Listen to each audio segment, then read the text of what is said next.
What's up and welcome back. I'm John Stark from MacMovieGuy.com, your favorite blind film critic, and today I am doing a TV show review. This is something that they could actually do more seasons of with different players. So this could actually turn into a multi-season thing, but it's starting five.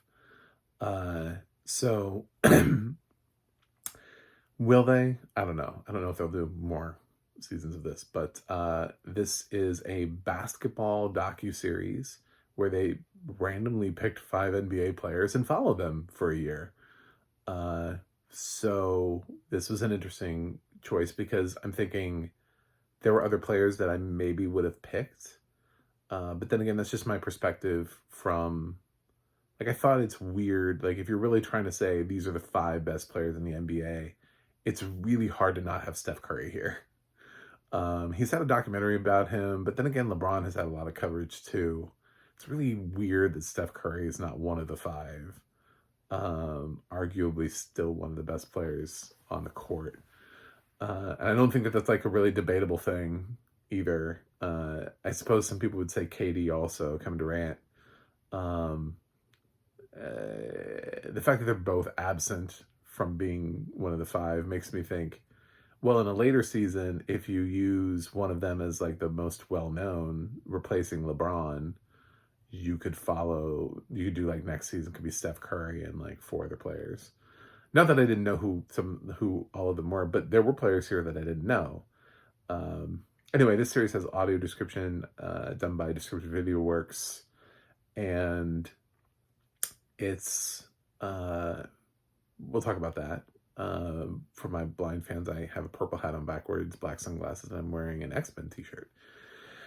So, I like basketball. I do. I love basketball. Actually, it's probably my favorite sport to watch. Like, if I had a choice, I didn't. I actually would watch basketball games from time to time when I could see. So I'm familiar with it. I would watch definitely like playoffs, finals. If I was home, not working type of thing. But I wasn't to the point, like the extreme point where I was like, I have to be home and be there. You know, I have a team. I didn't really have a team. I actually sort of had players that I liked. Like and the reason for that was at the same time, I played a lot of 2K, NBA 2K. So on Xbox and stuff. So it's weird because it's like I was getting attached to players that I was also playing as slash with in my lineups. So the fake way of them playing for me in the video game led to me being fans of them more in real life. Like, I was really good with James Harden. Uh, like, I just seemed to understand his play style. So I was always using him, even though he's recognized as a solid player, but he's not recognized as being like an elite player in the NBA. So I became like a fan of his, and when he was on the Rockets, for example, I was paying attention to the Rockets and really loving, but I don't really have like a team. I would say probably the most team oriented that I am would be the Lakers, simply because I was a big fan of Kobe, and now they have LeBron, which are two players that I like. So, and they've had other players over the years like Shaq and smaller players. Derek Fisher was on the team, very underrated guard. So yeah, I used to play basketball games all the way back in the day. It was the only sport that I played ever, really, as me at any sort of a level. Back when I was a kid as well, that was a sport that I played with my friends. It was a sport I tried to play on teams. Didn't make junior varsity, but I played like through middle school. So did make the JV team, wasn't good enough. So that's sort of when I stopped playing, but I still kind of just found courts. It's just always kind of been a part of my life. And anyway, so watching this and like newer players have come along. There were players I wasn't aware of. I did not know who Dante Sabonis was at all. I'm sorry, I haven't watched. It's not as fun to listen to basketball as it is to watch basketball because, I'm sorry, but watching somebody slam dunk and listening to somebody slam dunk are just not the same things. they're just that's the reality of losing your vision, is that some things just don't work anymore the same way. And I have yet to have somebody to hear a description of a dunk from anybody that replicates the feeling of actually seeing a slam dunk. It's just it's less interesting. It's less interesting watching the court and listening to gameplay, and I don't know. It doesn't have the same vibe for me. And it was something that I was only like kind of doing anyway. So I haven't really paid attention to NBA since I haven't been able to play 2K in a while. So the newer players I'm not as familiar with. I have heard of Jason Tatum. So that was somebody, and I'm very familiar with Jimmy Butler and LeBron James because they've both been playing NBA long enough. I had a fun time with Anthony Edwards because because they also mentioned Anthony Davis on here because they do have other basketball players that pop in, and at the very beginning they're also using Anthony Davis. I think he's on the Lakers at the same time as LeBron, so like they mentioned him a couple times, and they're also trying to mention Anthony Edwards, and I was like, no, isn't it Davis? Like I didn't realize Anthony Edwards was a person until like later on, and once they finally sold me on it, I was like, oh, there's a player named Anthony Edwards. I kept thinking, I was like, they're fucking up his last name, you know? Like, I kept thinking it was Anthony Davis, who is a basketball player I am aware of. So that was a fun moment for me. I openly admit when I'm a dumbass sometimes. But I was very confused about the Anthonys. I was like, are we following Anthony Davis, or who's this Anthony Edwards? But of course there are 10 episodes, so if you have that problem by the 10th episode, then there's really no help for you, because I figured it out easily by like the second or third episode. But this is like the first episode when they have like sort of like a cluster of things together, and they're sort of introducing you gradually to everybody. I was like, I don't know, who are we following? Because not every episode features every player. So sometimes they can't cram all 5 stories into every episode. So they might leave somebody out or 2 players out and then only focus on 3 or 4 players in an episode as we progress forward. But it's watching the individual stories of these players. And this is based on the previous season where they played leading up to the championship. So they filmed these guys all last year. And the time that LeBron becomes the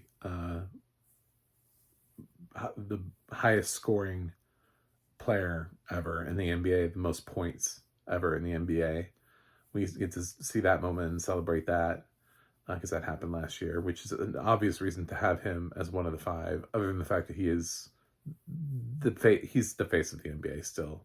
I know they talk about some like the newer players being the face of the NBA for one time when LeBron retires, but he's by far the most recognizable player in the NBA. In my opinion, I think he's surpassed everybody. I think he is the best player ever, but I think that's a debatable thing that would anger Michael Jordan fans. And but I've always thought the Michael Jordan conversation was always just weird because it was like, well, Wilt Chamberlain was really good too. So like when you get into other things, I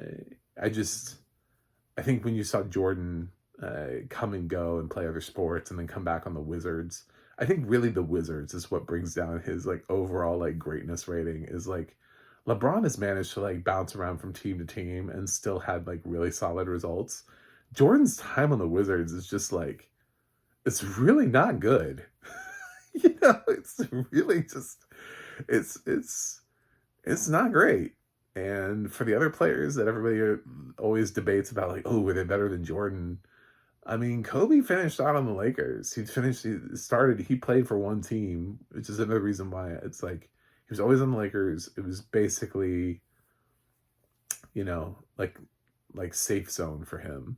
LeBron has bounced around and had different rosters and still managed to get championship rings with entirely different makeups of teams around him, like hugely different coaches and players. And there still seems to be a common denominator, which is not what Jordan and Kobe were able to do. They didn't bounce around to other teams and get rings all over the place. So that's my reasoning as to why I think LeBron is the best player. Is LeBron seems to be able to bounce around to different coaches, different stadiums, different groups of fans, and do well. And that's something that he lacks, that the other players lack. Does he win all the time, all day, every day? No, but he does challenge himself by moving. So, so I enjoyed his story, which obviously includes Bronny and Bronny's heart attack. And but now we didn't get to the point where Bronny is now on the Lakers. That we didn't get to that point. Get to see them because obviously it wraps up the end of last season, and Bronny joined the Lakers for this season. So that didn't really register. So that's there. Little reference to Space Jam in there. I don't think I feel like I need to tell you who LeBron is. I mean, we get to see his home life. It goes a little bit into his care routines and how much he spends on keeping his body in like top shape, which I think everybody knows about LeBron. He has all of these like specialized equipment. And, like if there's something that science can sell him that says blue light on your face will improve your brain power during games, he'll buy it. You know. Just if he can find something that is like a scientific anything or reasoning, or a trainer that's like, oh, you should be doing this, you should eat this, you should be training. The dude spends like so much time, which is one of the reasons why he's a low injury player. Yeah,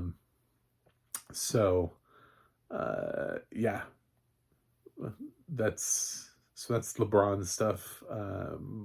Anthony Edwards' journey is sort of that his girlfriend is pregnant, probably wife, I don't know, and it leads up to sort of the birth of the first kid, and getting to see that happen for him. So and being the new face, and there's a lot of comments about him being the new face of the NBA, and I'm like, I don't know, it's really hard because he has to, even if LeBron retires, he still has to get people to pay attention to him more than Steph Curry, Kevin Durant, and some of the other players that are bubbling under LeBron that are just really well known. I think his name is just really common. It's like the dude from ER is playing basketball. I know, nobody's thinking that, but it's just like, it's almost too easy of a name for him to stand out. Jason Tatum is living on the Celtics and having a great time with his family. Obviously the Celtics went on, so Jason really has the best story arc, I guess you could say, of the five of them. So it's funny because you hear sportscasters over the course of the episode like refer to him as not even being the top player on the Celtics, and it's like, well, how is he going to inherit the NBA if the sportscasters won't even say Jason is number one? And he kind of talks about that, like I don't know. I don't know if I'm the future. Sabonis is underrated, and we see that, and he misses out on All-Star weekend, and it pisses fans off. So it was good to know that he was, and to see these YouTube videos of people making these like, can't believe that you didn't give to Sabonis. He's always doubling and triple doubling. And it's insane that, he has the most in the league. It's insane that he didn't make All-Star. So he is on the Kings, which is not a strong team. And last one is Jimmy Butler, who goes through a loss during the course of this. We also get to see him sort of like in his side projects, and him really enjoying like music. Stuff like that. So Jimmy Buckets doing great down there on the Heat. So they're like 5 players, 5 different teams. It's a pretty easy format. Follow them for a season. I could easily see Netflix, if this format works, them just finding 5 new players and following them. They might already be doing it right now. They might have been like, this is probably going to work. And I bet there's a LeBron. You know what I'm saying? Like, I bet next season is either KD, Steph Curry. There's somebody who is ubiquitously recognized, and then 4 other players that they'd like for you to know more about. But I enjoyed it. I mean, I don't know that I needed 10 episodes, to be honest. I feel like, but then it's 5 players, so you're if you really want to get a good in-depth look at 5 players and you're saying 10 episodes for 5 players, it's really not that much. It's like 2 episodes per player when you think about it that way.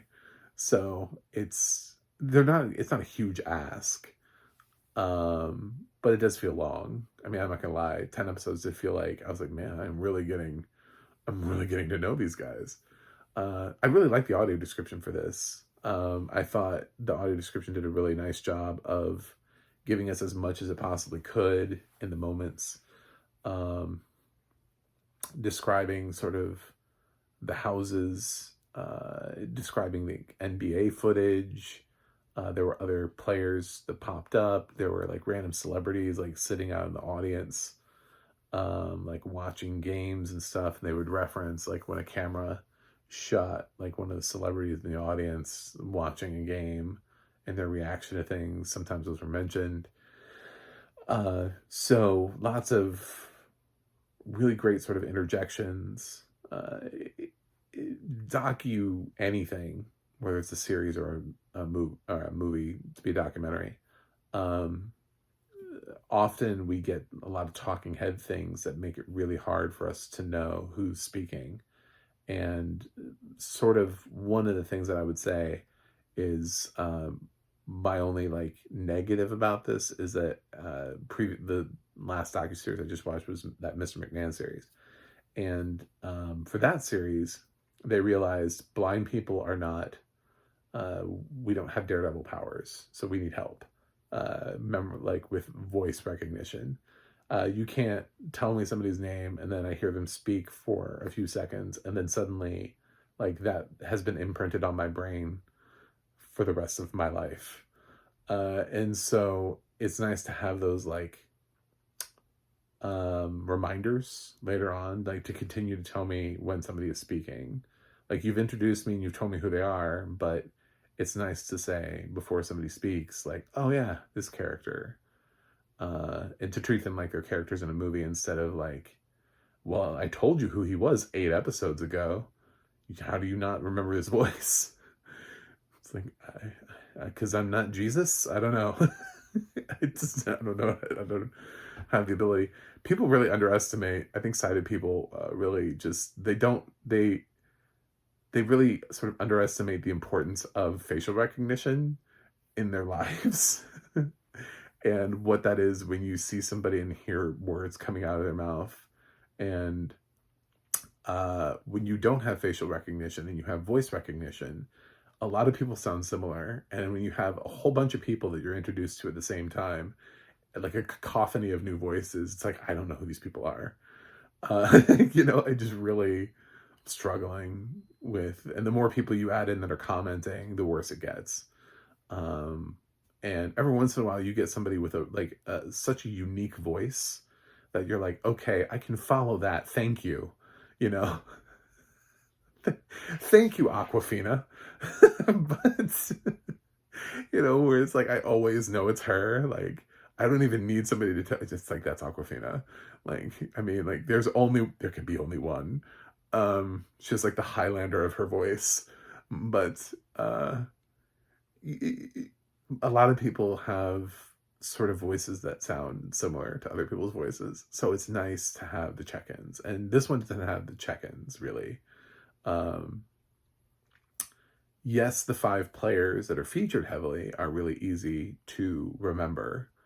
But there are some like commenters that come in and out to talk about things, coaches and stuff like that I'm just like, I don't remember whose coach are you? Like, why are you here? Were you which episode were you in? Like, it's like hard for me to piece all of it together. So, but I did feel like we got a lot of audio description in this. Like, I felt like I got a lot of visual aspects in there, which is rare for a docuseries. So overall, I thought it was a strong track.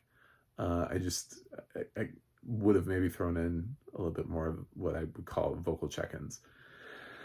So that's starting 5. I would recommend it, especially if you're a basketball player fan at all. I am. I'm on hold. I don't want to say I'm like fully retired from. I've just taken a step back. Have you ever heard people say that? I'm going to take a step back, and it's like, what does that mean for you? I don't know. I don't know what it means. It means I'm taking a step back, man. I've taken a step back from basketball right now. Doesn't mean I'm not a fan of basketball. Doesn't mean I'm not casually listening or paying attention or interested in basketball. But it does mean that I'm less active / interested than I was before.